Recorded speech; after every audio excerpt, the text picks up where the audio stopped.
എല്ലാ മാന്യ പ്രേക്ഷകർക്കും നമസ്കാരം. ഞാനിന്ന് മോഹൻലാൽ എന്ന അഭിനേതാവായിട്ടല്ല ഇവിടെ ഇരിക്കുന്നത്.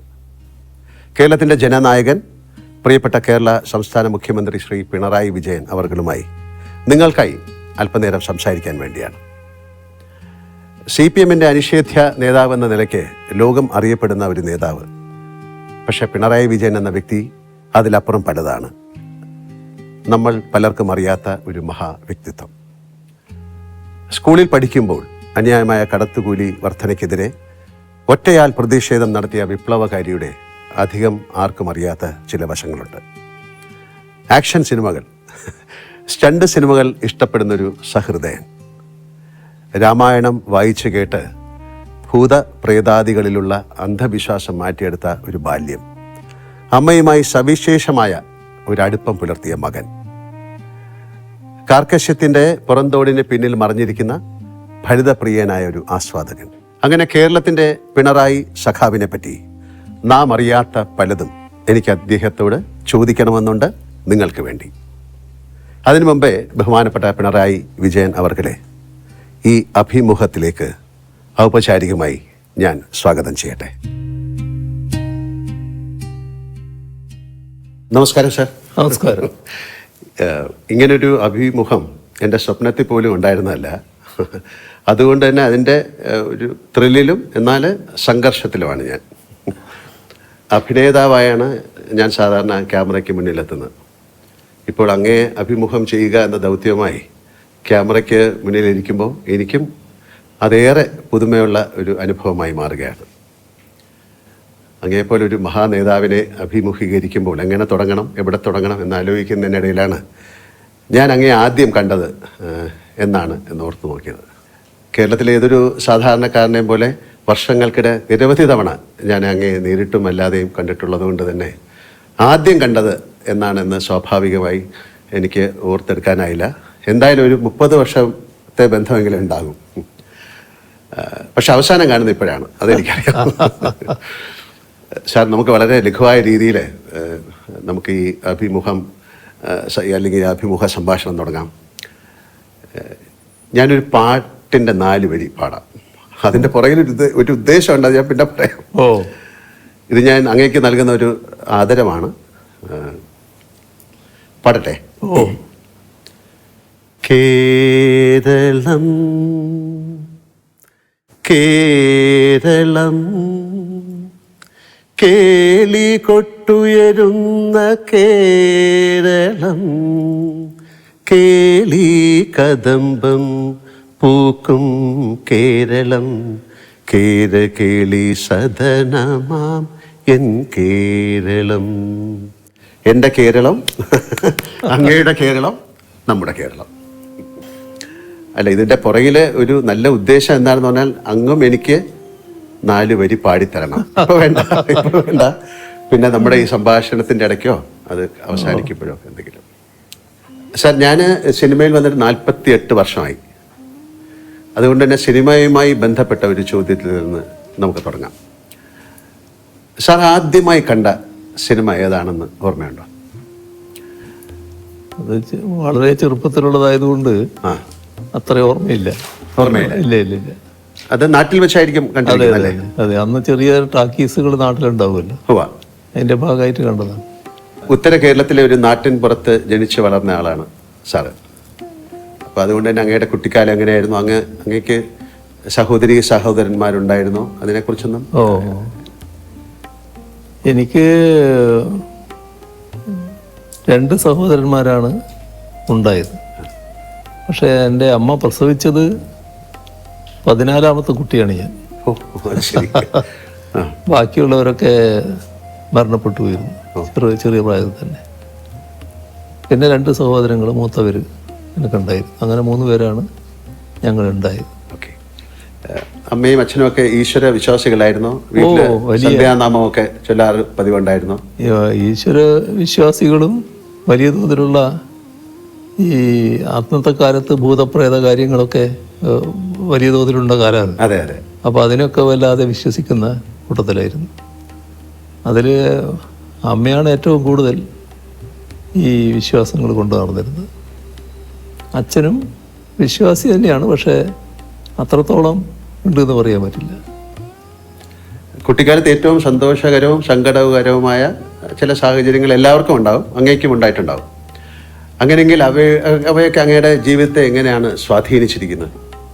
അതിൽ വലിയ തണലായിട്ട് അമ്മ തന്നെയാണ് ഉണ്ടായത് എല്ലാ കാര്യത്തിലും. സാധാരണ നിലക്ക് നല്ല കരുതലോടെ എന്നെ വളർത്തുന്നതിൽ അമ്മ പ്രധാന പങ്ക് വഹിച്ചിട്ടുണ്ട്.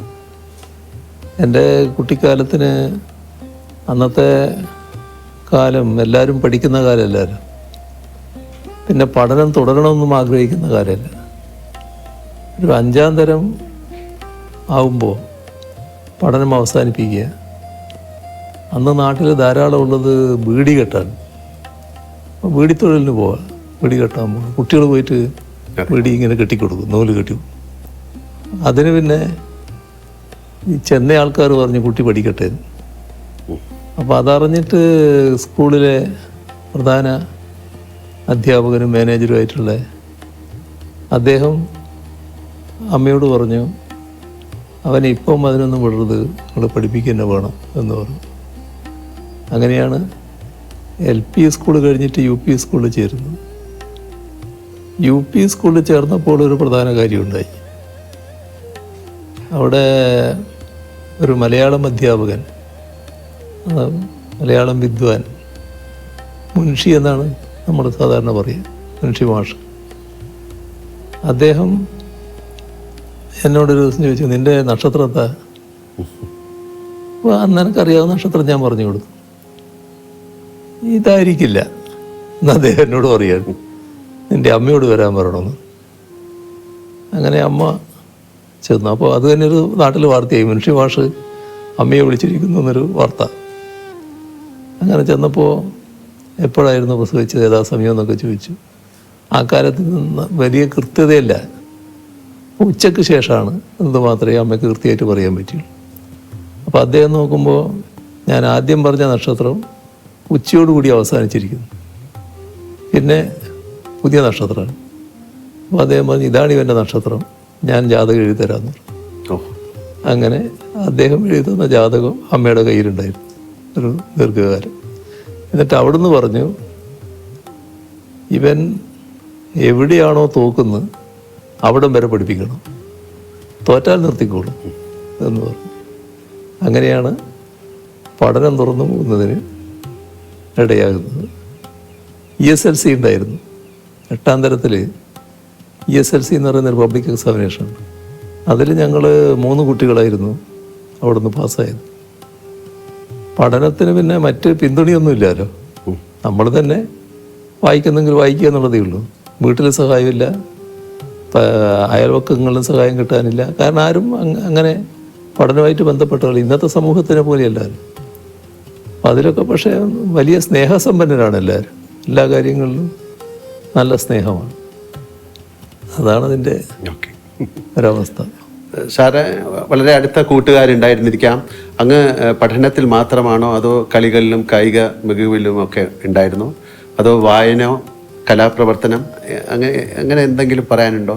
ചെറുപ്പകാലത്ത് എല്ലാവരും കളിക്കുമല്ലോ, ഇന്നത്തെ പോലെ എല്ലാവരും എല്ലാ കളിയും വന്ന് പിന്നെ കുട്ടികൾ വലിയ കളിയല്ലേ സാധാരണ. ആ കളികളിലൊക്കെ ഞാനും ഉണ്ടായിരുന്നു. അതിൽ പ്രധാനം ഒന്ന് ഫുട്ബോളായിരുന്നു.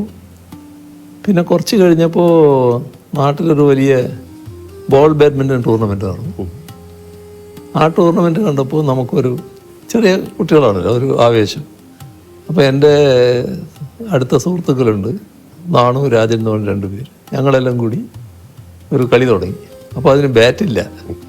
അപ്പോൾ ഓലയുടെ അടിഭാഗമില്ല, അതിൻ്റെ മടൽ ഇങ്ങനെ കുറച്ച് വീതി ഉണ്ടാവും, അത് വെച്ചിട്ടായി കെട്ടിയ ബോളിൽ കളി. കുറച്ച് നാൾ കഴിഞ്ഞപ്പോൾ പിന്നെ ബാറ്റിൽ കളിയായി. അങ്ങനെ ബാഡ്മിൻ്റൺ പിന്നെ ഞങ്ങൾ കളിക്കുകയായിരുന്നു, നല്ലതുപോലെ കളിക്കുമായിരുന്നു. അവരൊക്കെ സ്റ്റേറ്റിൽ നല്ലതുപോലെ കളിച്ചവരാണ്. ഈ നാണു എന്ന് പറയുന്ന ആൾ സ്റ്റേറ്റിന് റെഫറി ആയിട്ടൊക്കെ പിന്നീട് കുറേ കാലം പോയതാണ്. അങ്ങനെ ബാഡ്മിൻ്റണും കൂടി കളിക്കുകയായിരുന്നു. രാഷ്ട്രീയത്തിന് പുറത്ത് അങ്ങേക്ക് വലിയൊരു സൗഹൃദ വലയമുണ്ടല്ലോ. അടുത്തിരുന്ന തമാശ പറയാൻ സ്വാതന്ത്ര്യമുള്ള സുഹൃത്തുക്കളുണ്ടോ? അവരോടൊപ്പം സമയം ചെലവഴിക്കാൻ അങ്ങേക്ക് സാധിക്കാറുണ്ടോ?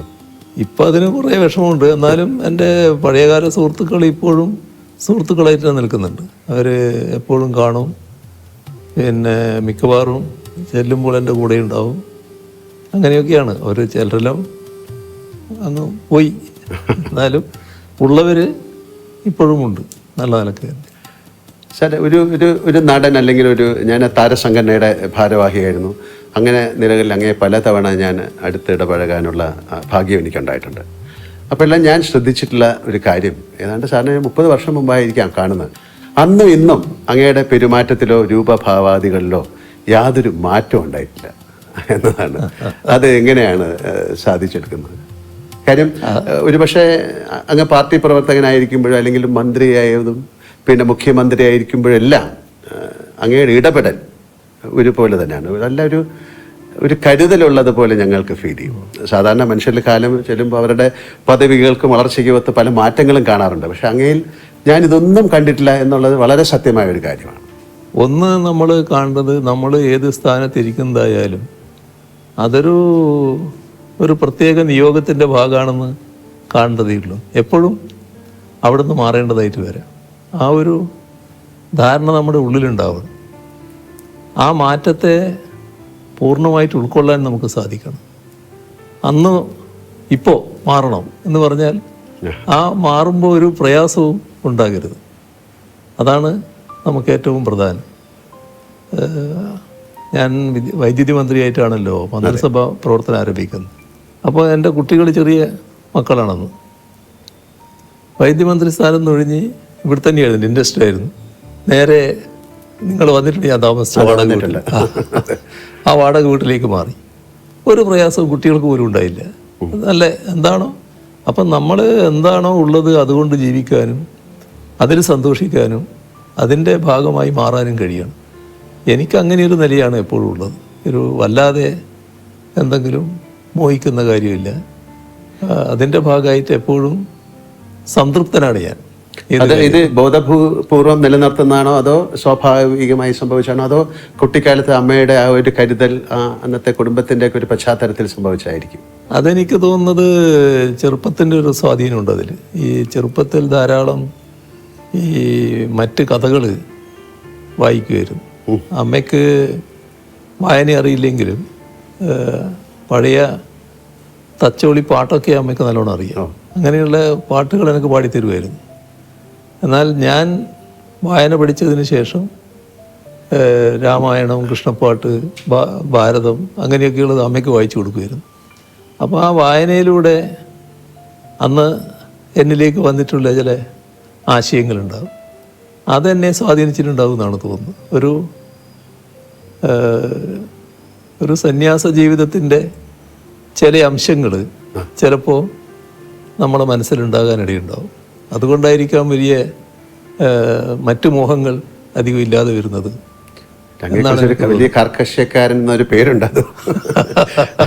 അല്ല, അതുകൊണ്ട് ചോദിച്ചാണ്. പക്ഷെ അപ്പം എൻ്റെ കണ്ടെത്തലുകൾ ശരിയായിരുന്നു എന്ന് ഞാൻ വിശ്വസിക്കുന്നു.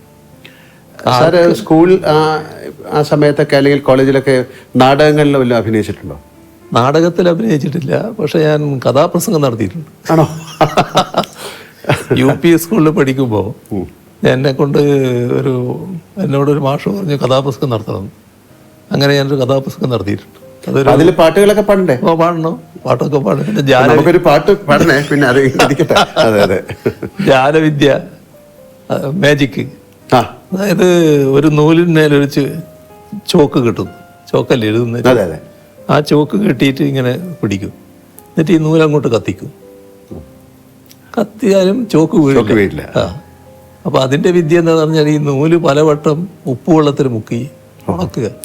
അങ്ങനെ ഉണക്കിയെടുത്തിട്ട് കത്തിച്ചാൽ ആ ചാരം അങ്ങനെ തന്നെ നിൽക്കും, വീണു പോകാതെ, ചോക്ക് വീണു പോകാതെ നിൽക്കും. ഇതാണ് ഒരു ജാലവിദ്യ. മറ്റേ ഒരു കഥാപ്രസംഗം ഞാൻ നടത്തിയിരുന്നു. ഒരു വലിയ ആൽമരത്തിൻ്റെ താഴെ ഒരാൾ കിടന്ന് ഉറങ്ങുന്ന, അദ്ദേഹത്തിൻ്റെ തലയിൽ നെറ്റിയിലൊരു ചെറിയ അതിൻ്റെ കായ വന്ന് വീഴുന്നു. അപ്പോൾ ഈ കായ് അല്ല തെങ്ങിൻ്റെ തേങ്ങ പോലത്തെ ആണെങ്കിൽ എൻ്റെ കഥ എന്താകുമായിരുന്നു എന്ന് പറയുന്നത്. അപ്പോൾ പ്രകൃതിയുടെ ഒരു പ്രത്യേകത കാണിക്കുന്ന ഒരു കഥയായിരുന്നു അത്. അപ്പം നമുക്ക് പാട്ട് ഇപ്പം വേണ്ടല്ലേ, കുറച്ച് കഴിഞ്ഞിട്ടാകാം അല്ലേ? എപ്പോഴെങ്കിലും ഒരു എഴുത്തുകാരനാവണമെന്ന് ആഗ്രഹിച്ചിട്ടുണ്ടോ? അത്തരത്തിൽ എന്തെങ്കിലും അങ്ങ് എഴുതിയിട്ടുണ്ടോ? അല്ലെങ്കിൽ എന്തെങ്കിലും അങ്ങനെ കുത്തിക്കുറിക്കുക എന്ന് ചോദിക്കുന്നത് ശരിയല്ല, അങ്ങനെ എന്തെങ്കിലും അങ്ങ് എഴുതിയിട്ടുണ്ടോ? എഴുത്ത് വിശദമായിട്ട് എഴുതിയിട്ടില്ല, പക്ഷെ പിന്നീടുള്ള രാഷ്ട്രീയ ജീവിതത്തിൽ പല കാര്യങ്ങളും എഴുതേണ്ടി വരുമല്ലോ, അങ്ങനെയുള്ള കാര്യങ്ങളൊക്കെ ഞാൻ എഴുതിയിട്ടുണ്ട്. രാഷ്ട്രീയ അങ്ങയുടെ ഒരു ആത്മകഥ അങ്ങനെ എന്തെങ്കിലും എഴുതണമെന്ന ഒരു ആഗ്രഹമുണ്ടോ? അതൊന്നും ഇതിൻ്റെ ഇടക്ക് അതിനെപ്പറ്റി ഒരു ആലോചനയും ഉണ്ടായിട്ടില്ല. എന്നാൽ പിന്നെ ചിലരൊക്കെ അതിനു വേണ്ടി ഒരു ശ്രമം ആരംഭിച്ചിട്ടുമുണ്ട്, പക്ഷെ അതൊന്നും പൂർണ്ണതയിലെത്തിയിട്ടില്ല. എൻ്റെ വീട്ടിൽ വലിയൊരു ലൈബ്രറി ഉണ്ടെന്ന് എനിക്കറിയാം. തിരക്കുകൾക്കിടയിൽ അങ്ങേക്ക് വായിക്കാൻ സമയം കിട്ടാറുണ്ടോ? ഇപ്പോഴത്തെ പ്രശ്നം വല്ലാത്ത പ്രശ്നമാണ്. ഇപ്പോൾ വായനക്കൊക്കെ വല്ലാത്ത സമയം കുറയാണ്. മറ്റ് വായന എനിക്കൊരു നല്ല രസമായിരുന്നു, നല്ല രീതിയിൽ വായിക്കാൻ പറ്റുമായിരുന്നു. പക്ഷെ ഇപ്പം അങ്ങനെ വായിക്കാൻ അധിക സമയം കിട്ടുന്നില്ല. അപ്പോൾ അങ്ങേ ഏറ്റവും കൂടുതൽ സ്വാധീനിച്ച പുസ്തകങ്ങളുണ്ടാവും, അത് ഏതെങ്കിലും ഒരു പുസ്തകത്തിൻ്റെ പേര് പറയാമോ? അതിൽ ഞാൻ വായിക്കുന്ന ഘട്ടത്തിൽ ഏറ്റവും കൂടുതൽ സ്വാധീനിച്ച പുസ്തകങ്ങളിൽ ഒന്ന് ടോൾസ്റ്റോയുടെ അന്നാ കരീന തന്നെയാണ്. വലിയ ഹൃദയത്തെ ഏറ്റവും അധികം ബന്ധിപ്പിക്കുന്ന, മനസ്സിനെ ബന്ധിപ്പിക്കുന്ന ഒരു കഥ തന്നെയാണെന്ന് പറയാം. പിന്നെ വിക്ടർ ഹ്യൂഗോൻ്റെ കഥയും പാവങ്ങൾ, അത് വളരെയധികം വലിയ തോതിൽ നമ്മളെ ജീവിതത്തെ രൂപപ്പെടുത്താൻ തന്നെ സഹായിക്കുന്ന ഒന്നായിരുന്നു.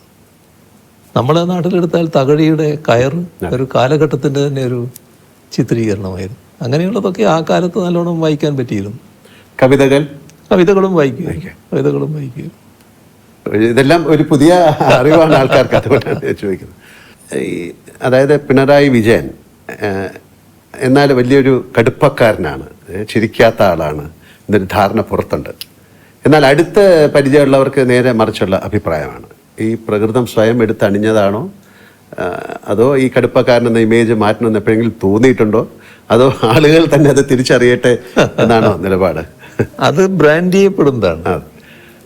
കാരണം ഞാനൊരു ഇടതുപക്ഷ പ്രവർത്തകൻ, പ്രത്യേകിച്ച് CPIM-ൻ്റെ ഒരു പ്രധാനി എന്നൊക്കെയുള്ള നിലയിൽ വരുമ്പോൾ അതിലൊരു സാധാരണയിൽ നിന്നൊരു വ്യത്യസ്തനാണ് എന്ന് കാണിക്കൽ നമ്മുടെ ചില ആളുകൾക്ക് വലിയ താല്പര്യമുണ്ടായിരുന്നു. അതിൻ്റെ ഭാഗമായിട്ട് ഒരു മനുഷ്യന് പല ഭാവങ്ങളുണ്ടാവുമല്ലോ, അതിലേതെങ്കിലും ക്ഷോഭിച്ച ഭാഗമുണ്ടെങ്കിൽ അതായിരിക്കും കൊടുക്കുന്ന ചിത്രങ്ങൾ. അപ്പോൾ മറ്റ് സന്തോഷത്തിൻ്റെ നിമിഷങ്ങൾ അവരുടെ കയ്യിലുണ്ടാവും, പക്ഷെ അത് കൊടുക്കേണ്ടതില്ല എന്ന് അവർ വെക്കും. ഞാൻ പിന്നെ എന്നെപ്പറ്റി വരുന്ന വാർത്തകളിൽ അധികം അങ്ങനെ വ്യാകുലപ്പെടാറില്ല. അതിപ്പോൾ സ്വാഭാവികമായിട്ട് വരുന്നൊരു കാര്യമായിട്ട് ഞാൻ കാണാറില്ല. ഞാൻ പ്രതിദാനം ചെയ്യുന്ന പാർട്ടിയോടുള്ള എതിർപ്പിൻ്റെ ഭാഗമായി അത് എന്നിലൂടെ പ്രകടിപ്പിക്കുന്നു മാത്രമേ ഉള്ളൂ എന്ന നിലക്കാണ് ഞാനത് കാണാറ്. ഈ എതിർപ്പ് ഉയർത്തുന്നവരോടും ഒരു തരത്തിലുള്ള ഈർഷ്യയോ വിദ്വേഷമോ എനക്കൊട്ടുണ്ടാകാറുമില്ല. അവരവരെ രീതി സ്വീകരിക്കുന്നു എന്ന് മാത്രമേ കാണാറുള്ളൂ.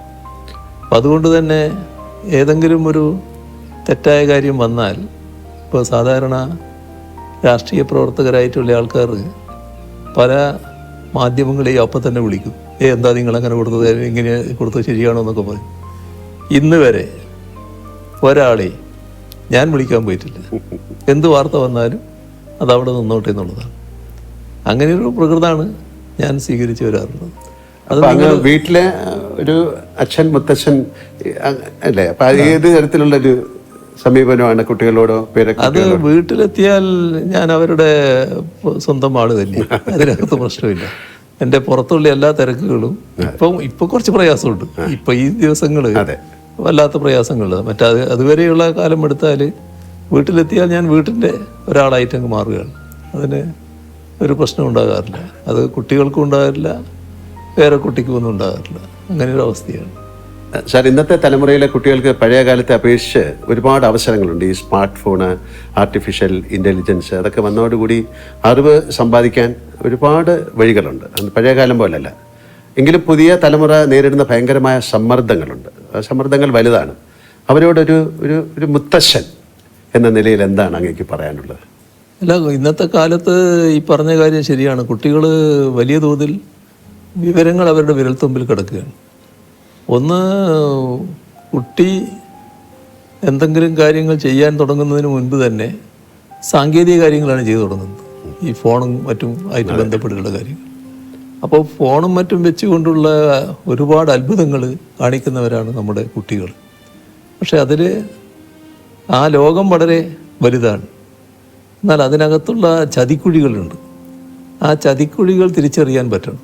അപ്പോൾ അതിന് ചിലപ്പോൾ ചെറിയ കുട്ടികൾക്ക് എല്ലാ വഴിയും തിരിഞ്ഞു എന്ന് വരില്ല. അപ്പോൾ ഒന്നും അച്ഛനമ്മമാരിൽ നിന്നും മറച്ചു വെക്കാതിരിക്കുക എന്നുള്ളതാണ് ഏറ്റവും പ്രധാനം. സ്വകാര്യമായിട്ട് ചെയ്യാതിരിക്കുക.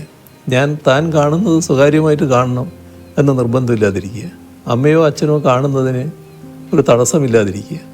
അങ്ങനെയൊരു നില വന്നാൽ കുട്ടിക്ക് തന്നെ എന്താണ് കാണാവുന്നത് കാണാത്തത് എന്നതിനെ പറ്റിയൊരു ധാരണയുണ്ടാക്കാൻ ഇടയാകും. അപ്പോൾ അച്ഛൻ്റെയും അമ്മയുടെയും ഭാഗത്ത് അച്ഛൻ്റെയും അമ്മയുടെയും ശ്രദ്ധയിൽപ്പെടാത്ത കാര്യങ്ങൾ അത് മറച്ചു വെച്ചുകൊണ്ട് ചെയ്യുന്നൊരു നില ചെറുപ്രായത്തിൽ സ്വീകരിക്കാതിരിക്കുക എന്നുള്ളതാണ് ഏറ്റവും പ്രധാനം. ഇപ്പം അങ്ങേ കാണാൻ വരുന്നവരെ സ്വീകരിക്കുന്നതിലും അവർക്ക് ഭക്ഷണം നൽകുന്നതിലും അങ്ങ് കാട്ടുന്ന വലിയ ആതിഥേയ മര്യാദ ഞാൻ പലപ്പോഴും കണ്ടിട്ടുണ്ട്. അത് മാതൃകയാക്കാൻ ഞാൻ പലരോടും പറഞ്ഞിട്ടുണ്ട്.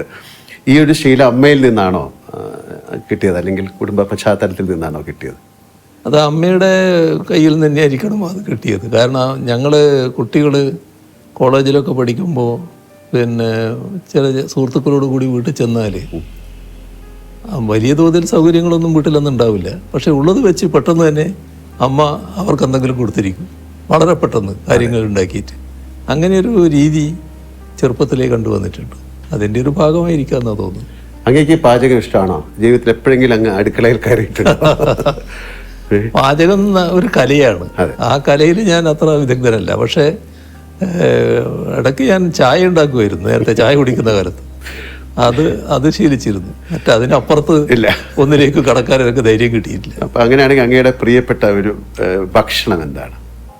ഞാൻ സാധാരണ പിന്നെ ഏത് ഭക്ഷണവും കഴിക്കുന്ന കൂട്ടത്തിലാണ്. പക്ഷേ ഇപ്പം അടുത്ത കാലത്തായിട്ട് ചില നിയന്ത്രണങ്ങൾ ഞാൻ തന്നെ വെക്കാറുണ്ട്. ഇന്ന് ചിലതേ കഴിക്കൂ, ചിലത് കഴിക്കില്ല എന്നൊക്കെ ഉള്ളത്.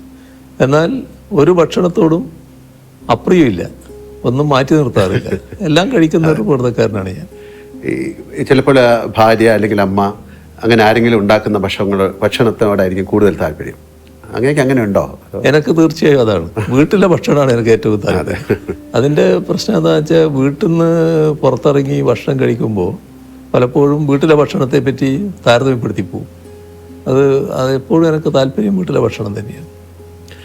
അമ്മയെപ്പറ്റി നമ്മൾ ഒരുപാട് സംസാരിച്ചു. അമ്മ എന്നത് ഒരു കൺകണ്ട ദൈവമാണ്.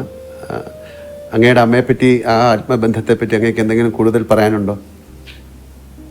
അമ്മയുടെ വേർപിരിയലാണ് പറയാനുള്ളൊരു ഭാഗം. അതായത് അന്ന് ഞാൻ തിരുവനന്തപുരത്താണ്. തിരുവനന്തപുരത്ത് പാർട്ടി സെക്രട്ടേറിയറ്റ് മെമ്പറായിട്ട് ഫുള്ളായിട്ട് ഇവിടെ നിൽക്കുന്ന സമയം. അപ്പോൾ ഒരു ദിവസം, എല്ലാ ദിവസവും വീട്ടിൽ നിന്ന് സംസാരിക്കും. ഒരു ദിവസം ഭാര്യ വിളിച്ചപ്പോൾ ചെറിയ സംസാരത്തിലൊരു വ്യത്യാസം പോലെ തോന്നി. അത് അമ്മയുടെ പിന്നെ ആരോഗ്യസ്ഥിതി പറയുമായിരുന്നു. നല്ല അവശത ഉണ്ടായിരുന്നു അപ്പോൾ. മറ്റൊന്നും പറഞ്ഞില്ല, പക്ഷെ എനിക്ക് തോന്നി എന്തോ ഒരു പ്രശ്നമുണ്ട്. അപ്പോൾ ആ കാലത്ത് ചടയം ഗോവിന്ദനാണ് സെക്രട്ടറി. അപ്പോൾ ഞാൻ പറഞ്ഞ് എന്തോ ഒരു പ്രശ്നമുണ്ടെന്ന് തോന്നുന്നു, ഞാനൊന്ന് പോയിട്ട് വരാമെന്ന് പറഞ്ഞ് അങ്ങനെ വൈകുന്നേരം വീട്ടിലേക്ക് പോയി. രാവിലെ അവിടെ എത്തി. വീട്ടിലെത്തി. അപ്പോൾ അമ്മ അവിടെ കിടന്നിട്ടുണ്ട്. അവിടെ നിന്ന് എഴുന്നേറ്റിരുത്തി എൻ്റെ ദേഹത്തിങ്ങനെ ചാരിയിരുന്ന് ലേശം വെള്ളം കൊടുത്തു. ആ വെള്ളം കുടിച്ചു. അവിടെ കഴിഞ്ഞു. അതെ. അപ്പോൾ അതാണ് അതിൻ്റെ പ്രത്യേകത. അത് കഴിഞ്ഞിട്ട് എനിക്കറിയാം അമ്മ ഏത് നിമിഷവും മരണപ്പെടും എന്നൊക്കെ നമുക്കറിയാമല്ലോ. പക്ഷേ ഞാനും വൈഫും മാത്രമേ ആ സമയത്തുള്ളൂ, മറ്റാരുമില്ല. അപ്പോൾ ഞാൻ പുറത്തിറങ്ങിയിട്ട് ആളോട് പറയണമല്ലോ. പുറത്തിറങ്ങി ഒരാൾ മുമ്പിൽ വന്ന് വിട്ടു, ഒരു നാണു എന്ന് പറയുന്നയാൾ. പക്ഷെ ഒരക്ഷരം വാക്കിങ്ങോട്ട് വരുന്നില്ല, പറയാൻ പറ്റുന്നില്ല. അപ്പോൾ അദ്ദേഹത്തിന് മനസ്സിലായി അതങ്ങനെയൊരു ബന്ധമായിരുന്നു.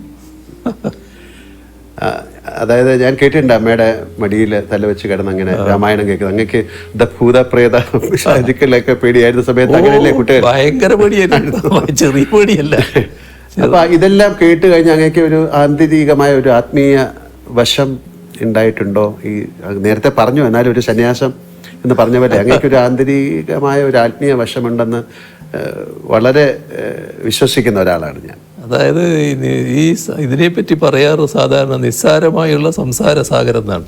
അതെ. അപ്പൊ അങ്ങനെയൊരു തോന്നലാണ് ആ ചെറുപ്പകാലത്ത് എനിക്ക് ഉള്ളത്. അതിൻ്റെ ഭാഗമായിട്ട് കുറേ ആ സ്വാധീനം എന്നിലുണ്ടാവും തന്നെയാണ് തോന്നുന്നത്.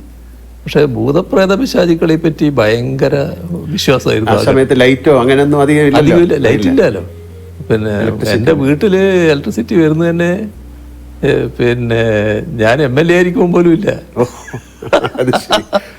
അങ്ങനെ ഒരു കാലമാണത്. അങ്ങനെ ഒരു അവസ്ഥയാണ്. രാത്രി ആയാൽ പിന്നെ ഇരുടല്ലേ എല്ലാ സ്ഥലത്തും. അപ്പൊ എവിടെയും ഏത് ഭൂതവും പ്രേതവും പ്രത്യക്ഷപ്പെടാം. അതൊക്കെ പിന്നെ ഒരു ചെറിയ സമയം കഴിഞ്ഞപ്പോൾ നമ്മൾ വളരുകയല്ലേ, അതനുസരിച്ച് മാനസിക വളർച്ചയും വരികയല്ലേ. അത് പിന്നെ ഞാൻ തന്നെ മാറ്റിയെടുത്തതാണ് ബോധപൂർവ്വം. അങ്ങനെ ഈ കുടുംബത്തോടൊപ്പം ചെലവഴിക്കുന്ന ഏറ്റവും പ്രധാനപ്പെട്ട സമയം എന്താണ്? അത് ഒരു ദിവസത്തെ യാത്രയാണോ, അതോ ഒരുമിച്ചിരുന്ന് തീൻമേശയിൽ ഭക്ഷണം കഴിക്കുമ്പോഴാണോ? ഏറ്റവും പ്രധാനം തീൻമേശയിലെ ഭക്ഷണമാണ്. കാരണം ഞങ്ങൾ എല്ലാവരും ഒന്നിച്ചാണ് ഇരിക്കുക. ആരൊക്കെയുണ്ടോ എല്ലാവരും ഒന്നിച്ചാണ് ഇരിക്കുക. ആ ഘട്ടത്തിൽ എൻ്റെ സുഹൃത്തുക്കളുണ്ടെങ്കിൽ അവരും ഒന്നിച്ചാണ് ഇരിക്കുക. അങ്ങനെ ഒരു അവസ്ഥയാണ് എപ്പോഴും സ്വീകരിക്കാറ്.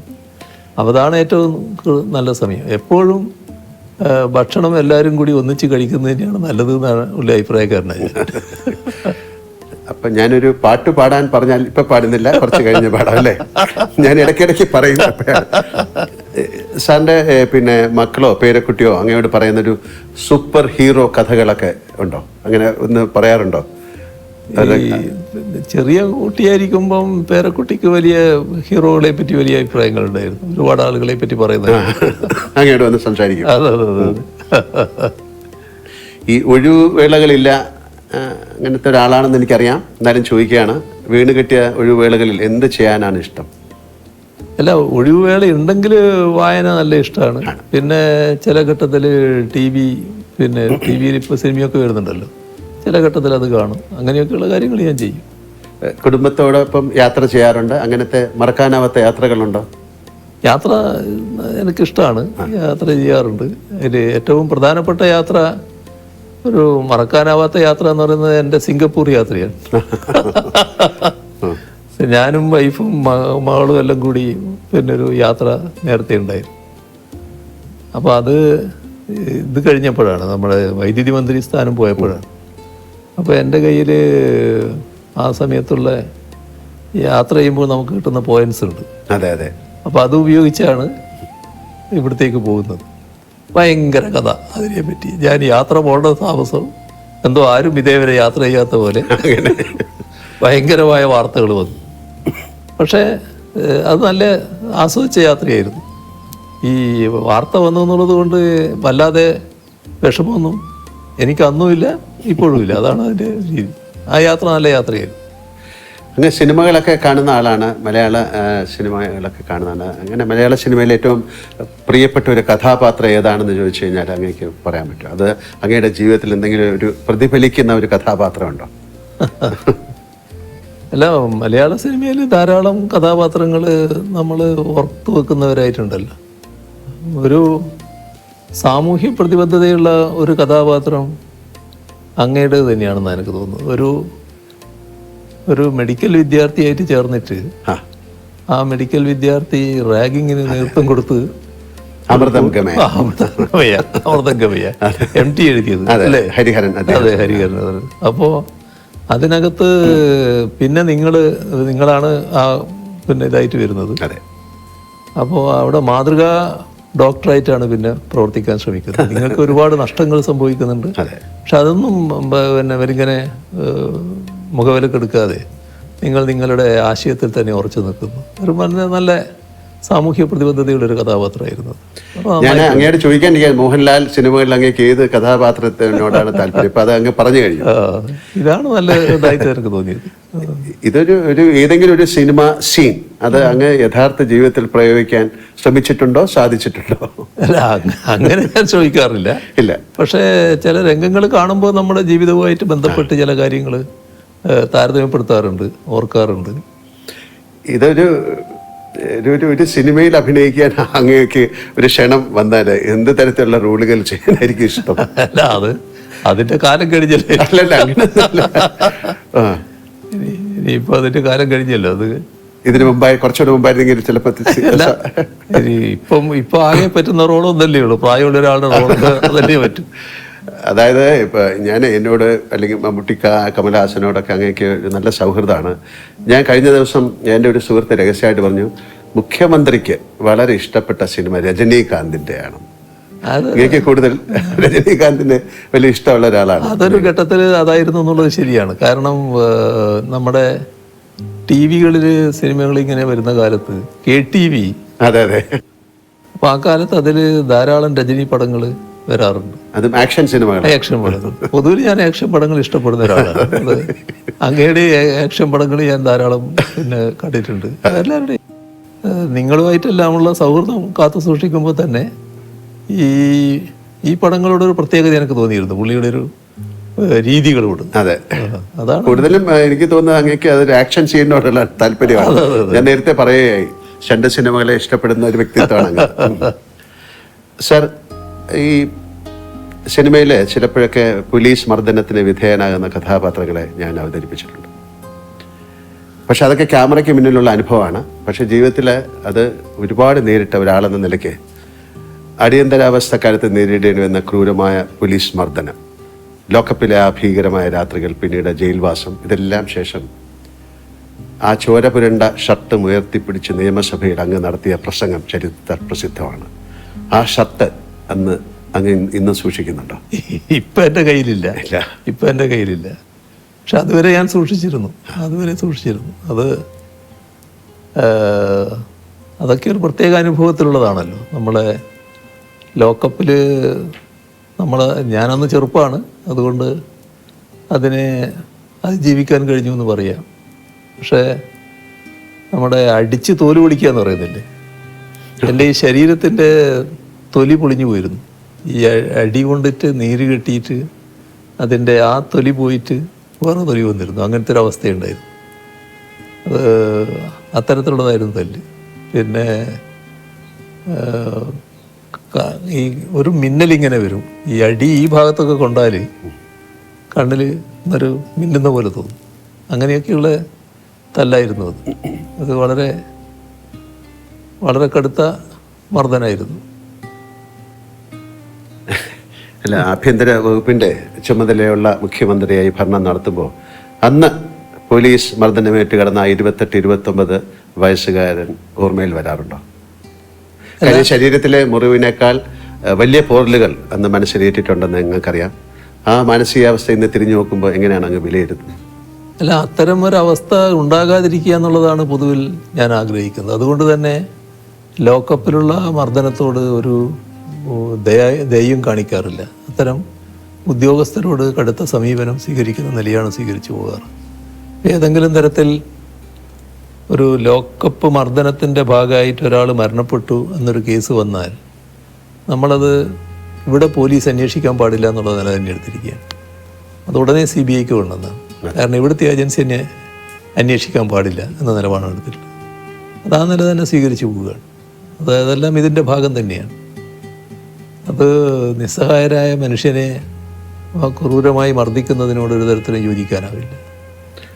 അങ്ങ് നേരത്തെ പറഞ്ഞൊരു കാര്യമാണെങ്കിലും ഏത് രംഗത്ത് പ്രവർത്തിക്കുന്നവരാണെങ്കിലും ഇന്ന് നേരിടുന്ന ഒരു ദുരവസ്ഥ വ്യക്തിപരമായ അധിക്ഷേപങ്ങളും വ്യാജ ആരോപണങ്ങളും നേരിടേണ്ടി വരുന്നു എന്നതാണ്. അത് രാഷ്ട്രീയ രംഗത്ത് മാത്രമല്ല, കലാരംഗത്തും ഒക്കെ ഉണ്ട്. വ്യക്തിപരമായ അധിക്ഷേപങ്ങളെ അങ്ങ് ഒരുപാട് നേരിട്ടിട്ടുമുണ്ട്. ഇങ്ങനെ പതരാതെ നേരിടാൻ പ്രാപ്തനാക്കിയത് അങ്ങയുടെ രാഷ്ട്രീയ പശ്ചാത്തലമാണോ, അത് മറ്റു ജീവിതാനുഭവങ്ങളാണോ?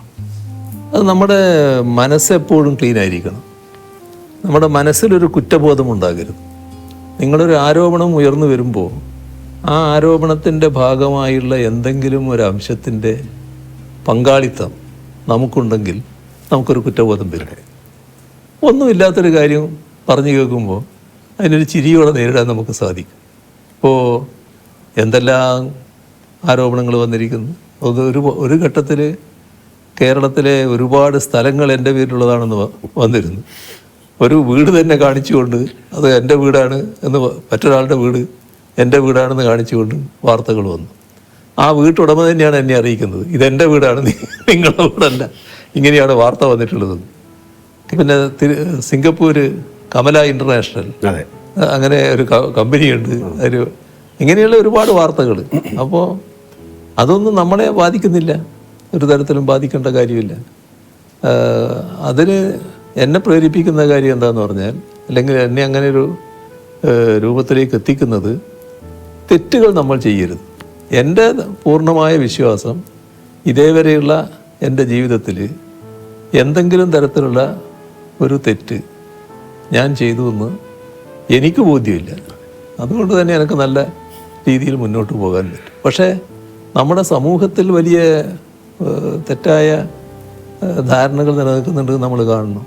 ഇപ്പോൾ ഒരു അനുഭവം ഞാൻ പറഞ്ഞാൽ, മുൻപ് അന്ന് ഞാൻ മന്ത്രിയൊന്നുമല്ല, ഞാൻ പിന്നെ പാർട്ടിയുടെ ഒരു പ്രധാനിയായിട്ട് നിൽക്കുന്ന കാലമാണ്. അങ്ങനെ ഒരാൾക്ക് ഒരു ട്രാൻസ്ഫർ വേണം, ഒരാളുടെ മകനാണ്, പാവപ്പെട്ടൊരു മനുഷ്യനാണ്. അയാൾ എൻ്റെ അടുത്ത് വന്നു, ഞാനത് ബന്ധപ്പെട്ട ആളെടുത്ത് പറഞ്ഞു, കൊടുക്കാമെന്ന് പറഞ്ഞു. അങ്ങനെ ഒരു ഇടയ്ക്ക് നാട്ടിൽ ചെല്ലുമ്പോഴാണ് ഇത് വരുന്നത്. ഇദ്ദേഹമാണെങ്കിൽ ഞാനുമായിട്ട് വളരെ അടുത്ത ബന്ധമുള്ള ആളാണ്. എനിക്ക് വീട്ടിലെത്താൻ വേണ്ടി ചിലപ്പോൾ പുഴ കടന്നു പോകണം. ഇപ്പോൾ രാത്രി ഇപ്പോൾ ചിലപ്പോൾ 11 മണി വന്ന് അങ്ങനെയൊക്കെ ആയിട്ട് വരുമ്പോൾ ഇദ്ദേഹത്തെ പോയി വിളിച്ചിട്ട്, ഇദ്ദേഹമാണ് തോണി എന്നാണ് നമ്മൾ പറയുക, വഞ്ചിക്ക്, ആ തോണിയിൽ ഇങ്ങോട്ട് കടത്തുന്നത്. അങ്ങനെ ബന്ധമുള്ള ഒരാളാണ്. ചെറുപ്പം മുതലേ എന്നെ അറിയുന്നയാളാണ്. പക്ഷേ ഒരു 2-3 തവണ ഇദ്ദേഹം വന്നതിന് ശേഷം ഒരു ദിവസം എന്നോട് പറയുകയാണ്, ഇല്ല ഞാൻ എന്തെങ്കിലും വേറെ ചെയ്യേണ്ടതുണ്ടെങ്കിൽ ചെയ്യാം എന്ന് പറയും. അപ്പോൾ എനിക്കത് പെട്ടെന്ന് എനിക്ക് മറ്റൊരു തോന്നലും ഉണ്ടാകുന്നില്ല. നിങ്ങളെന്ത് ചെയ്യാനാണ്, ഇതിൻ്റെ അകത്ത് ചെയ്യാൻ വേണ്ട കാര്യങ്ങൾ പറഞ്ഞിട്ടുണ്ടല്ലോ. അല്ല ഞാൻ മറ്റെന്തെങ്കിലും വീണ്ടും പറഞ്ഞപ്പോൾ എനിക്കൊരു സംശയമായി. എന്താ നിങ്ങൾ പൈസയായിട്ടാണോ ഉദ്ദേശിക്കുന്നത് ചോദിച്ചേ? അതെ. അപ്പോൾ ഞാൻ കുറേ കൂടി മാറ്റാം. അപ്പോൾ ഞാൻ പറഞ്ഞു, നമുക്ക് ഇവിടെ നിർത്താം, എഴുന്നേറ്റ് ഇറങ്ങിക്കോളൂ എന്ന് പറഞ്ഞു. അതത്രയും ഞാനിപ്പോൾ നിങ്ങളോട് പറയുന്നുള്ളൂ, മറ്റൊന്നും നിങ്ങളായതുകൊണ്ട് ഞാൻ പറയുന്നില്ല, നിങ്ങളിപ്പോൾ ഇറങ്ങിക്കോളൂ. അപ്പോൾ പിന്നെ അദ്ദേഹം പോയി അവിടെയുള്ള ആൾക്കാരോട് എനിക്കിങ്ങനെ അബദ്ധം പറ്റിപ്പോയി ഇങ്ങനെ പറഞ്ഞു എന്നൊക്കെ. എനിക്ക് പിന്നെയും വിരോധമില്ല. പിന്നെ ആ പാവത്തിൻ്റെ മകന് പിന്നെ ട്രാൻസ്ഫർ കിട്ടുകയും ചെയ്തു, ഒരു കോർപ്പറേഷൻ്റെ ഭാഗമായിട്ട് ചെയ്യേണ്ടതായിരുന്നു. അപ്പോൾ അതാണ് നമ്മുടെ നാട്ടിലൊരു ധാരണ. ഇത് ഇങ്ങനെ നമ്മൾ ചെറുപ്പത്തിലേ അറിയുന്ന ആൾക്ക് പോലും ഇങ്ങനെ തോന്നുകയാണ്, ഇങ്ങനെ ചെയ്യാൻ പറ്റൂലേ.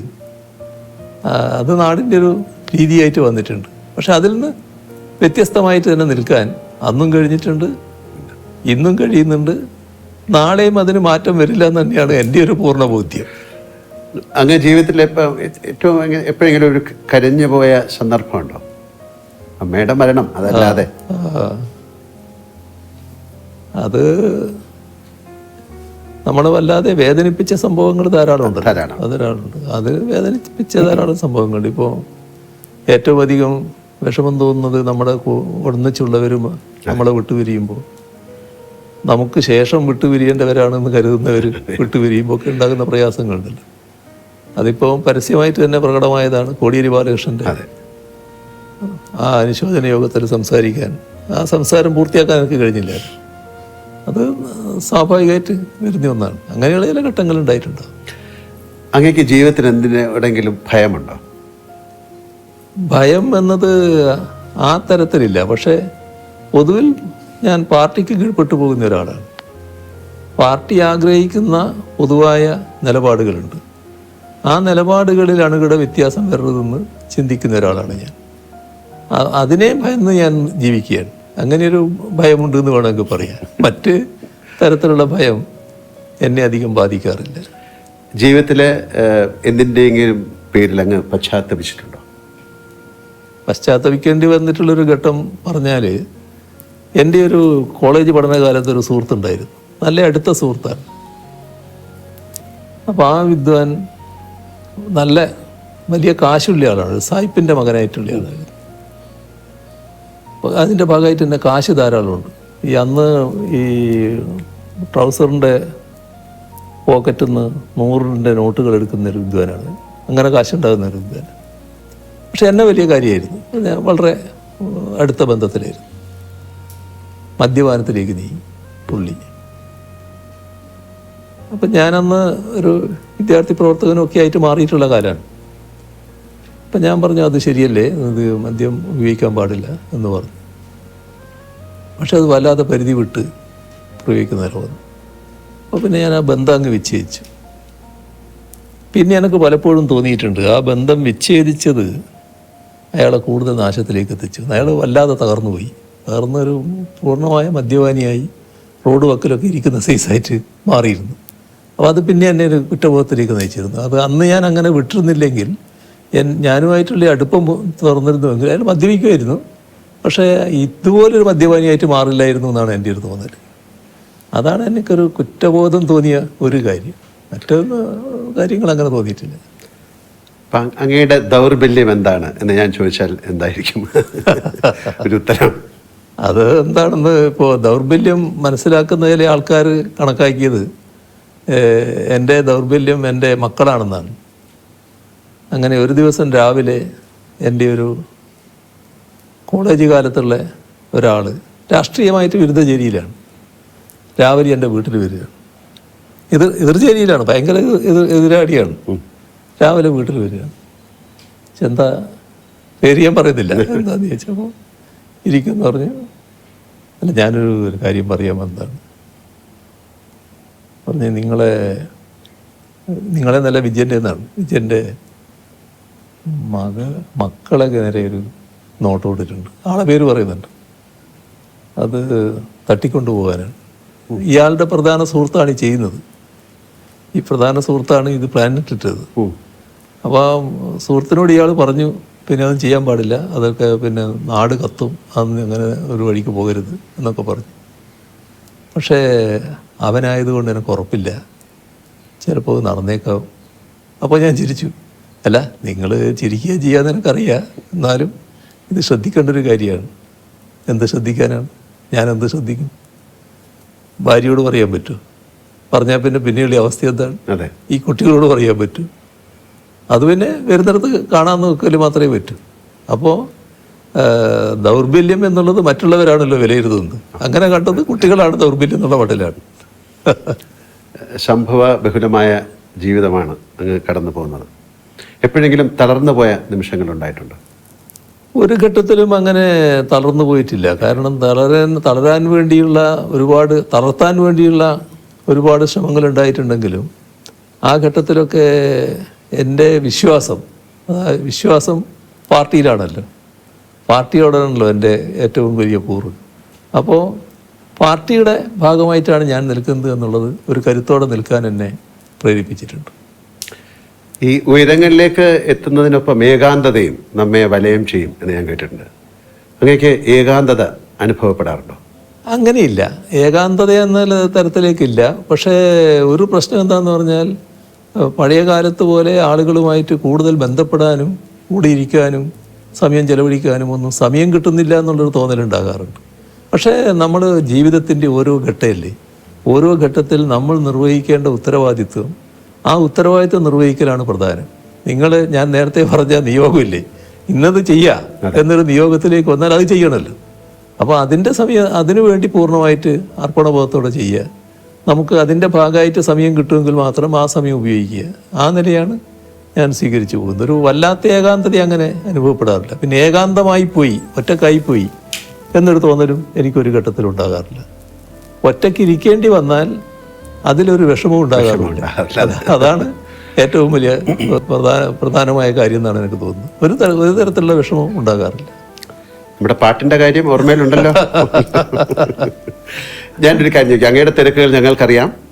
ഒരു ദിവസത്തേക്ക് അങ്ങേ ആരും തിരിച്ചറിയില്ലെന്നും മുഖ്യമന്ത്രി അല്ലെന്നും കരുതുക. കേരളത്തിലെ ഏത് സ്ഥലത്ത് പോയി സമാധാനമായിരുന്ന് ഒരു ചായ കുടിക്കാനാണ് അങ്ങ് ആഗ്രഹിക്കുന്നത്? അല്ല, അത് ഏറ്റവും ഇഷ്ടപ്പെടുന്ന സ്ഥലം എൻ്റെ വീട് തന്നെയാണല്ലോ. അവിടെ പോയിരിക്കുക, സ്വസ്ഥമായിട്ടിരിക്കുക. അതൊരു മറ്റു തരത്തിൽ ബാധിക്കുന്ന കാര്യമല്ല. ഈ വലിയ തിരക്കുകൾ കഴിഞ്ഞിട്ട് എങ്ങനെ പോയിരിക്കും എന്നുള്ളത് അതൊരു വിഷയമേ അല്ല. അത് നല്ല നിലക്ക് പോകാൻ കഴിയുമെന്നാണ് എനിക്ക് തോന്നുന്നത്. അധികം ആർക്കും അറിയാത്ത ഭരിത പ്രിയനായ ശ്രീ പിണറായി വിജയൻ ഉണ്ടോ? അങ്ങനെയാണെങ്കിൽ ഫലിതം പറയുക അല്ലെങ്കിൽ ആസ്വദിക്കുകയൊക്കെ ചെയ്യാറുണ്ടോ? ഫലിതമായിട്ട് എൻ്റെ അടുത്തുനിന്ന് അധികം വരാറുണ്ടോ എന്നറിയില്ല. എന്നാൽ ഫലിതം ആസ്വദിക്കാറുണ്ട്. നല്ല നിലക്ക് നമ്മുടെ സുഹൃത്തുക്കളൊക്കെ ഇരിക്കുമ്പം പല ഫലിതങ്ങളും പറയുമല്ലോ, അതൊക്കെ നല്ല നിലക്ക് ആസ്വദിക്കാറുണ്ട്. ഏത് വിഷമഘട്ടത്തിലും അങ്ങേക്ക് മാറാത്ത ചിട്ടകളുണ്ടോ? അതായത് ശരി തെറ്റ് അങ്ങനെ യെസ് ഓർ നോ അങ്ങനെയൊക്കെ പറയുന്ന ഒരാളാണെന്ന് ഞാൻ കേട്ടിട്ടുണ്ട്. അത് ഏത് വിഷമഘട്ടത്തിലും അത് മാറില്ല. അതൊരു ജീവിത രീതി തന്നെയാണ്. അതൊരു എൻ്റെ ഒരു ശൈലിയായിട്ട് വന്നിട്ടുള്ള കാര്യമാണ്. അത് ആ നിലക്ക് തന്നെ തുടരാൻ കഴിയുമെന്നാണ് തോന്നുന്നത്. ജീവിതത്തിലെ ഏറ്റവും വലിയ പ്രചോദനം എന്താണ് സാറിൻ്റെ? അല്ലെങ്കിൽ ആരാണ്? അല്ല, അതിൽ ഓരോ ഘട്ടത്തിലുണ്ടാകുന്നതാണല്ലോ. ആദ്യ ഘട്ടത്തിൽ ഇപ്പോൾ AKG ആയിരുന്നു വലിയ ഒരു പ്രചോദന ശക്തിയായിട്ടുണ്ടായിരുന്നു. പിന്നെ അദ്ദേഹമായിട്ട് നല്ല ബന്ധത്തിലായി, നല്ല ബന്ധങ്ങൾ വന്നു. അങ്ങനെ പാർട്ടിയിൽ തന്നെ നല്ല നിലയിൽ ബന്ധപ്പെടുന്ന നില വന്നു. പിന്നെ അവരൊക്കെ ഒരു അധികായന്മാരാണല്ലോ. AKG EMS എന്നൊക്കെ പറഞ്ഞാൽ നമ്മുടെ കേരളത്തിലെ അധികായന്മാരാണ്. അവരൊക്കെ ഒരു റോൾ മോഡൽസ് ആയിരുന്നു. അതിനോടൊക്കെ നീതി പുലർത്താൻ കഴിഞ്ഞിട്ടുണ്ടെന്ന് തന്നെയാണ് എൻ്റെ ഒരു തോന്നൽ. ഈ പ്രളയവും കോവിഡും പോലുള്ള മഹാദുരന്തങ്ങൾ വന്നപ്പോൾ കേരളം ശ്രദ്ധിച്ചത് അങ്ങയുടെ വാക്കുകൾ ആയിരുന്നു. അതൊരു യാഥാർത്ഥ്യമാണ്. ഉള്ളിൽ ആദ്യമായി കഴിഞ്ഞ ജനങ്ങളിൽ ഇത്രയധികം ആത്മവിശ്വാസം പകരാൻ അങ്ങേക്ക് കഴിഞ്ഞത് എങ്ങനെയാണ്?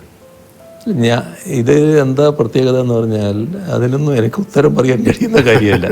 എന്നിൽ പ്രത്യേകമായ എന്തെങ്കിലും ഒരു കഴിവ് അങ്ങനെ ഉണ്ട് എന്ന് വിശ്വസിക്കുന്ന ഒരാളല്ല ഞാനൊരു സാധാരണക്കാരൻ, ഒരു സാധാരണ നിലയിൽ ഉള്ളൊരു ആളെന്ന് മാത്രമേ ഞാൻ കാണുന്നുള്ളൂ.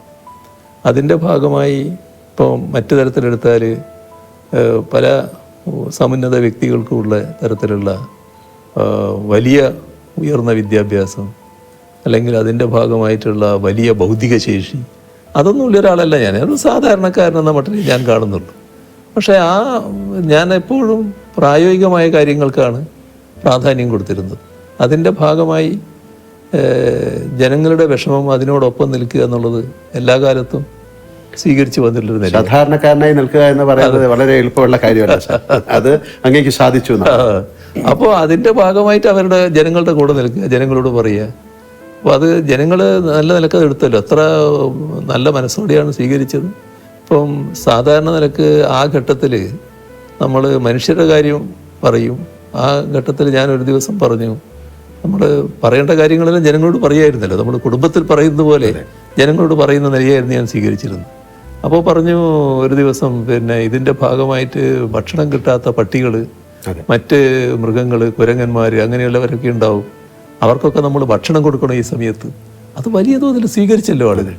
അതിലൊക്കെയാണ് നമുക്ക് വലിയ സന്തോഷം തോന്നുന്നത്. അങ്ങനെയുള്ള കാര്യങ്ങൾ ശ്രദ്ധിക്കാൻ കഴിഞ്ഞു. അത് അവരോട് കമ്മ്യൂണിക്കേറ്റ് ചെയ്തു. ഉടനെ അതിന് പ്രതികരണം ഉണ്ടായി.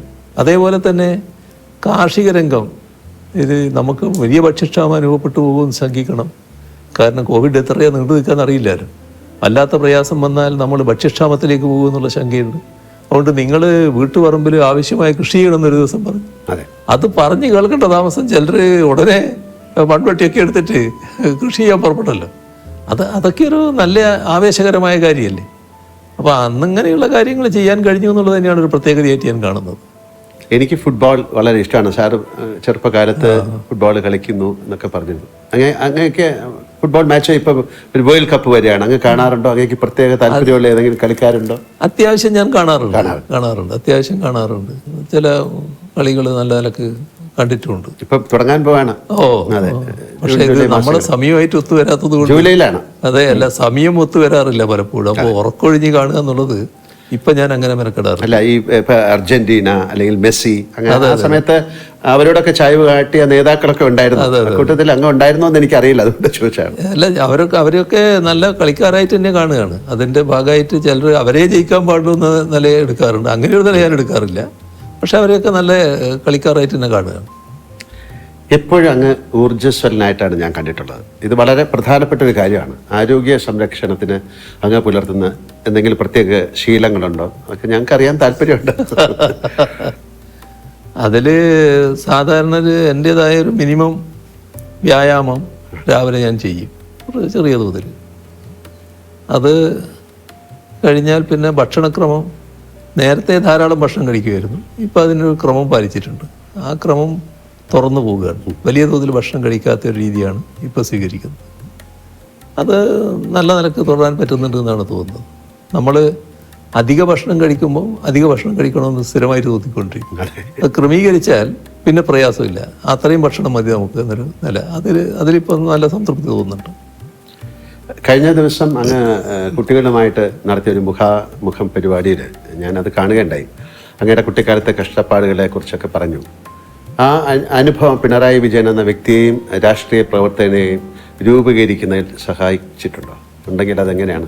തീർച്ചയായും. അത് അന്നും ആ വിഷമഘട്ടത്തിലും ഒരു വലിയ അഭിമാനബോധം നിലനിർത്താൻ കഴിഞ്ഞിരുന്നു. അത് ആരുടെയും മുമ്പിൽ കൈനീട്ടാതിരിക്കുക, തെറ്റായ ഒരു കാര്യവും ചെയ്യാതിരിക്കുക, അങ്ങനെയൊരു നിലപാട് അന്നേ സ്വീകരിച്ചിരുന്നു. അതിനിടയാക്കിയത് എൻ്റെ രാഷ്ട്രീയ ജീവിതത്തിൻ്റെ തുടക്കത്തിൽ ഒരു ദിവസം തലശ്ശേരിക്ക് പോകാൻ കാശില്ല എൻ്റെ കയ്യിൽ.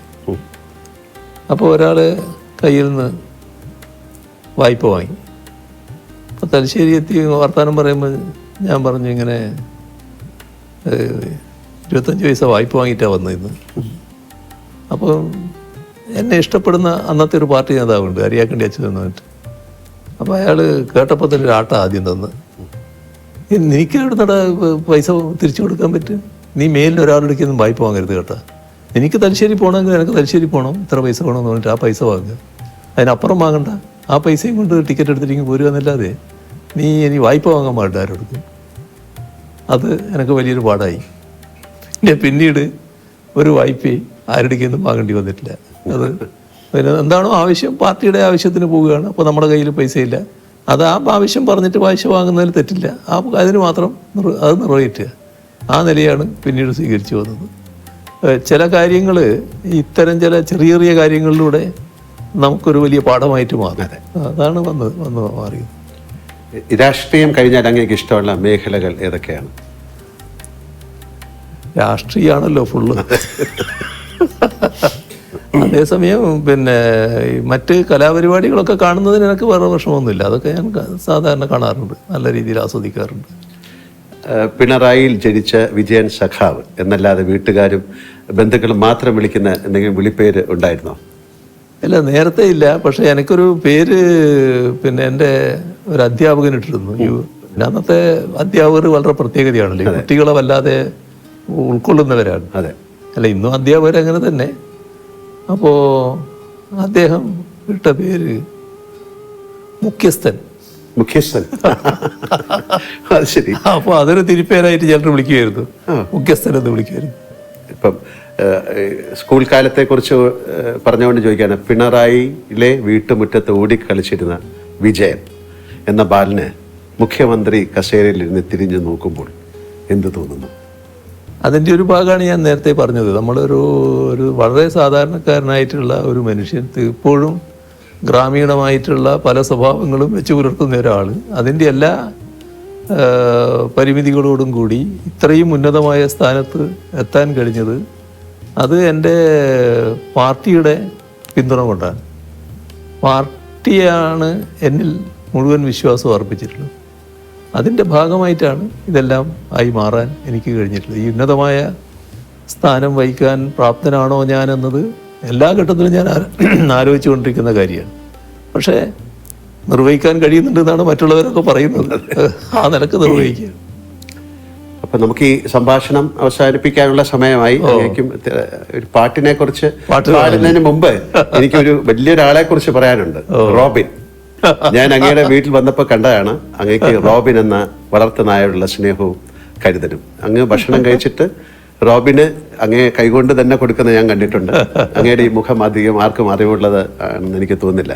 അങ്ങേക്ക് എല്ലാ വളർത്തു മൃഗങ്ങളെയും ഇഷ്ടമാണോ, അതോ കുഞ്ഞുനാളിൽ തുടങ്ങിയാണോ ഇത്, അതോ നായകളോട് മാത്രമാണോ ഇഷ്ടം? കാര്യം ഇത് റോബിന്റെ ഒരു അവകാശം പോലെയാണ് അങ്ങയുടെ കയ്യിൽ നിന്നൊരു ഭക്ഷണം കഴിക്കുക എന്നുള്ളത്. അത് മൃഗങ്ങളോടും പക്ഷികളോടും ഒക്കെ നല്ല ബന്ധം നമ്മൾ പുലർത്തിയാൽ അവരതേ രീതിയിൽ പ്രതികരിച്ചുകൊണ്ടിരിക്കും. ഞാനിവിടെ നമ്മുടെ സഹായിയായിട്ടുള്ള മുരുകേഷനുണ്ട്. മുരുകേഷനോട് പറഞ്ഞു, ഇവിടെ കാക്കകൾ വരും, കാക്കക്ക് നീ ഭക്ഷണം കൊടുക്കണമെന്ന്. ഇപ്പം എന്താ ചെയ്യുന്നത് പറഞ്ഞാൽ, ഒരു കാക്ക അവൻ്റെ കയ്യിൽ നിന്ന് ഭക്ഷണം എടുക്കും. അപ്പോൾ കയ്യിൽ നിന്ന് അങ്ങനെ നേരിട്ട് കൊടുക്കണ്ടെന്ന് ഇപ്പം ഞാൻ പറഞ്ഞു, എറിഞ്ഞു കൊടുത്താൽ മതി. കാരണം എന്തെങ്കിലും രോഗം പകർന്നെങ്കിലും വിഷമാണല്ലോ. പക്ഷെ നേരെ കയ്യിൽ നിന്ന് എടുക്കുക ആ കാക്ക വന്നിട്ട്. അതാണ് ആ ബന്ധം എന്ന് പറയുന്നത്. ഇവിടെ ഒരു ക്ലിഫ് ഹൗസിൻ്റെ മുമ്പിൽ ഒരു ഫൗണ്ടൻ ഉണ്ടല്ലോ. ആ ഫൗണ്ടൻ സാധാരണ രാവിലെയാണ് നമ്മളിടല്. ഒരു ദിവസം ഇങ്ങനെ തോന്നിയപ്പോൾ ഞാൻ പറഞ്ഞു അത് വൈകുന്നേരം ഒന്ന് ഇട്ട് നോക്കുമെന്ന് പറഞ്ഞു. ഒരു 6 മണിക്ക്. അപ്പോൾ പക്ഷികൾ കൂടുന്ന സമയമായിരുന്നു. ഇവരെല്ലാവരും വന്ന് എന്തൊരു സന്തോഷമാണെന്നറിയോ. അവർ കുളിച്ച് ഒരു കുളിയുണ്ടാവും. ആ കുളിയെല്ലാം കഴിഞ്ഞിട്ട് ഒരു സദസ്സുണ്ട് അവിടെ ഇരുന്നിട്ട്. അങ്ങനെ എല്ലാം കുളി കഴിഞ്ഞിട്ട് അവർ കൂട്ടിലേക്ക് പോവുകയാണ്. അപ്പോൾ നായയുടെ കാര്യം പറഞ്ഞാൽ വലിയ അത്ഭുതകരമായ കഥ എൻ്റെ അടുത്തുണ്ട്. ഞാൻ ആദ്യമുള്ള എൻ്റെ ചെറുപ്പകാലം വീട്ടിൻ്റെ സൈഡിലൂടെ ഒരു കൂട്ടർ പോവുകയാണ്. പഴയ തവളയെ പിടിക്കുന്നവരാണ്, നാട്ടുകാരല്ല. അതെ. അവരുടെ കൂട്ടത്തിലുള്ള ഒരു പട്ടി, ചെറിയ പട്ടിയാണ്. അവിടെ നിന്ന് ഇറങ്ങിയിട്ട് വീട്ടിലേക്ക് വന്നു. അപ്പോൾ അവരങ്ങ് പോയി. അപ്പോൾ ഇത് ഒരു പട്ടി. അപ്പോൾ എൻ്റെ ജ്യേഷ്ഠനുണ്ട്. ജ്യേഷ്ഠൻ പറഞ്ഞു അതവിടെ നിന്നോട്ടെ, വന്നതല്ലേ അവിടെ നിൽക്കട്ടെ എന്ന് പറഞ്ഞു. അത് പിന്നെ വീട്ടിൽ വളർന്നു. വേറെ ശാസ്ത്രീയ വാർത്തകളൊന്നുമല്ല, നാടൻ പട്ടി എന്ന രീതിയിൽ പാട്ടുകയാണ്. ആ പട്ടിയുടെ ഒരു കഥയാണ് ഞാൻ പറയുന്നത്. ഒരു ദിവസം അമ്മയുടെ അടുത്ത്, അടുക്കളയിലെ അമ്മയുടെ അടുത്ത് പോയിട്ട് ഇതൊന്ന് മുരണ്ട് ചെറിയ മട്ടിൽ കുരച്ചു, മുണ്ടൊന്ന് കടിച്ചു വിരിച്ചു. അപ്പോൾ അമ്മ ചീത്ത പറഞ്ഞു. അപ്പോൾ ഇതിന് അമ്മയുടെ അടുത്ത് യേശുന്നില്ല എന്ന് തോന്നി. നേരെ അവിടെ നിന്ന് ഇറങ്ങി ആ വീട്ടിൻ്റെ തൊട്ട് പിന്നിലുള്ള ഒരു വീടുണ്ട്. അവിടെ ഒരു നാണി എന്ന് പറയുന്ന സ്ത്രീയുണ്ട്. ആ സ്ത്രീയുടെ അടുത്ത് പോയി ഇതേ കാര്യം അവരോട് ചെയ്തു. അപ്പോൾ അവർ കുറച്ച് പിന്നെ പോസിറ്റീവായിട്ട് എടുത്തു. ഇതൊരു പെൺപട്ടിയാണ്, എന്താ മോളെ എന്നെല്ലാം പറഞ്ഞിട്ട്. അപ്പോൾ മുണ്ടിങ്ങനെ കടിച്ച് വലിച്ച് നടന്ന് ഈ വീട്ടിൻ്റെ പിന്നിലൂടെയാണ് വരേണ്ടത്. അപ്പോൾ വീട്ടിലെ അവസ്ഥ എങ്ങനെയാണെന്ന് പറഞ്ഞാൽ വീടിൻ്റെ മുറ്റം അത് കഴിഞ്ഞിട്ടൊരു പ്ലാറ്റ്ഫോം പോലെയാണ് കിണറിൻ്റെ. ആ പ്ലാറ്റ്ഫോമിന് കഴിഞ്ഞാൽ ഒരു കല്ലിങ്ങനെ വെച്ചിട്ടുണ്ട്. അതിൻ്റെ അപ്പുറം കിണറാണ്. അപ്പോൾ വലിയ ആൾമറയുള്ള കിണറല്ല നടത്തും. ഇവള് ഈ നാണി നടന്നു വന്ന് വടക്ക് മുറ്റത്തെത്തിയപ്പോൾ കാണുന്നത് ഇവളെ മുട്ടിലഴഞ്ഞ് വരുന്ന കുട്ടിയുണ്ട്. ആ കുട്ടി ഈ പ്ലാറ്റ്ഫോം കയറിയിട്ട് ഈ ഒറ്റക്കല്ലുണ്ടല്ലോ, ആ കല്ല് പിടിച്ചിട്ട് ഇങ്ങനെ കിണറിലേക്ക് നോക്കുന്നതാണ്. പിന്നെ എന്താ പറയേണ്ടത്? അങ്ങനെ അത്ഭുതകരമായ രക്ഷപ്പെടൽ. പിന്നെ അവൾക്ക് ഈ പട്ടി എന്ന് പറഞ്ഞാൽ ഭയങ്കര ജീവനാണ്. അങ്ങനെ കഴിവുള്ള പട്ടികളുണ്ട്. ആ പട്ടി തന്നെ ഒരു ദിവസം ഞാനിങ്ങനെ സാധാരണ ആ കാലത്തൊരു ശീലം, പുറത്തു പോയാൽ ചെരുപ്പുണ്ടായാലും ചെരുപ്പില്ലെങ്കിലും, ചെരുപ്പില്ലാത്ത കാലമാണ് അധികവും, കാല് കഴുകിയിട്ട് അകത്തോട്ട് വീട്ടിലേക്ക്. അങ്ങനെയാണ് ഒരു ശീലം. ഒരു കോലായിലേക്ക് കയറുമ്പോൾ ഉള്ളൊരു വലിയ കല്ലുണ്ട്, അതിൻ്റെ നിന്ന് കാല് കഴുകി അതിന് വെള്ളം ഇവിടെ വെച്ചിട്ടുണ്ടാകും. അപ്പോൾ ഞാനൊരു ദിവസം ചെന്നപ്പോൾ വെള്ളം അവിടെ ഇല്ല. അകത്ത് പോയി വെള്ളം എടുത്തിട്ട് വന്നിട്ട് പിന്നെയും കഴുകും. അകത്ത് പോയി പിന്നെ വെള്ളവും പാത്രവും എടുത്ത് വന്ന് കിണ്ടിന്നാണ് പറയാൻ നമ്മൾ, കിണ്ടിയും വെള്ളം എടുത്ത് വന്ന് പിന്നെ കാല് കഴുകാനാണ് വരുന്നത്. പട്ടി വിടുന്നില്ല. പട്ടി ഭയങ്കര തടസ്സം. അപ്പോൾ എന്താ പ്യാസി എന്ന് അതിൻ്റെ പേര്. എന്താന്നെല്ലാം പറഞ്ഞിട്ട് ഈ വിളക്ക് തൂക്കിയിട്ടുണ്ട്. തൂക്കിയ വിളക്കെടുത്ത് ഞാനിങ്ങനെ നോക്കുകയുണ്ട്. അപ്പോൾ ഈ കല്ലിൻ്റെ മേലെ വലിയൊരു പാമ്പ്, കരിവേലിപ്പട്ടാന്ന് പറയും, ആ പാമ്പിങ്ങനെ കിടക്കുകയാണ്. നമ്മൾ കണ്ടതോടുകൂടി പട്ടി പോയി. പിന്നെ ആ കാലാണല്ലോ, ഇന്നത്തെ പോലെ പാമ്പിനെ സംരക്ഷിക്കേണ്ട കാര്യമൊന്നുമില്ല, തല്ലിക്കൊന്നു. അതാണ്, അത്രയും കഴിവുള്ള പട്ടികളുണ്ട്. അതിൽ നിന്നൊരു പട്ടി സ്നേഹം ഉണ്ടായിരുന്നു പറയാം. അല്ല, റോബിനെ അങ്ങനെയോടുള്ള ഒരു അങ്ങേക്ക് റോബിനോടുള്ള സ്നേഹം. സാർ, അപ്പം വളരെ സന്തോഷം. നമുക്കൊരു പാട്ടിലേക്ക് കടക്കാം. അങ്ങേക്ക് പാടാൻ സാധിച്ചില്ലെങ്കിൽ വരികൾ പറഞ്ഞാലും മതി. ഞാൻ നിങ്ങൾക്ക് വേണ്ടിയുള്ള ഒരു പാട്ട് തന്നെയാകാം. അയ്യോ, ആയിക്കോട്ടെ. ഹൃദിസ്ഥമീശ്വരം തെക്ത പ്രതിഷ്ഠാം പ്രതിമാം ഭജയിൽ കരസ്ഥ പായസം തെക്ത കോപ്പരസ്ഥ ഗളം പിൻപേൽ എന്ന് പറഞ്ഞാൽ മനുഷ്യന്റെ ഹൃദയത്തിലാണ് ഈശ്വരൻ. ഹൃദിസ്ഥമീശ്വരം തെക്ത പ്രതിഷ്ഠാം പ്രതിമാം ഭജയിൽ, ഈ പ്രതിഷ്ഠയുടെ പിന്നിലേക്ക് പോകുന്നത്, വിഗ്രഹത്തിന് മുന്നിലേക്ക് പോകുന്നത്. കരസ്ഥ പായസം തെക്ത, ഇതിനകത്ത് പായസമുണ്ട്, പക്ഷെ ഇപ്പുറത്തൊരു തുള്ളി വെച്ചിട്ടുണ്ട്. അപ്പൊ കരസ്ഥ പായസം തെക്ത കോപ്പരസ്ഥ ഗളം പിൻപേൽ. ഇത് നക്കാൻ വേണ്ടി പുറപ്പെടും, ഇതാകെ ഇപ്പോൾ ചോർന്നു പോവുകയാണ്. അതാണ്, അതെന്നെ ഹൈസ്കൂളിൽ ഒരു മാഷ് പഠിപ്പിച്ചതാണ്, കേളം മാഷ് എന്ന് പറയുന്ന ഒരാൾ. ആ പദ്യമാണ്, അത് ഉപനിഷത്തിന്റെ ഒരു ഭാഗമാണ്. അപ്പൊ അതാണ് നിങ്ങളുടെ അടുത്ത് പറയാനുള്ള കാര്യം. സാർ, ഞാൻ അഭിനയിച്ച ഏതെങ്കിലും സിനിമയിലെ ഒരു ഡയലോഗ് സാറിന് ഓർമ്മയുണ്ടോ എന്നോട് പറയാൻ? അത് എന്തല്ല, ദിനേശനും ദാസനും ഒക്കെ ഒരുപാട് സന്തോഷം. പറയാൻ എന്തെങ്കിലും ഉണ്ടോ, വേറെ എന്തെങ്കിലും? അല്ല നിങ്ങൾ അങ്ങേ പോലൊരു മഹാനടൻ ഇങ്ങനെയും സമയമെടുത്ത് പിന്നെ ഇന്റർവ്യൂ ചെയ്യാൻ തയ്യാറായി എന്ന് പറയുന്നത് അതെ അതെ ഒരു വലിയ സംഭവം തന്നെയാണ്. അതിനോടുള്ള ഒരു സ്നേഹവും ബഹുമാനവും ഒക്കെ തന്നെയാണ് അതിന്റെ പുറകിൽ. അതെ. കാര്യം നമ്മുടെ പലർക്കും അറിയാത്ത നമ്മുടെ പരസ്പര സ്നേഹം ഇങ്ങനെ തുടരട്ടെ. ഇതേവരെ അതാരും അറിയില്ലായിരുന്നു, ഇങ്ങനെ അറിയട്ടെ. വളരെ സന്തോഷം. വളരെ നന്ദി നന്ദി നന്ദി.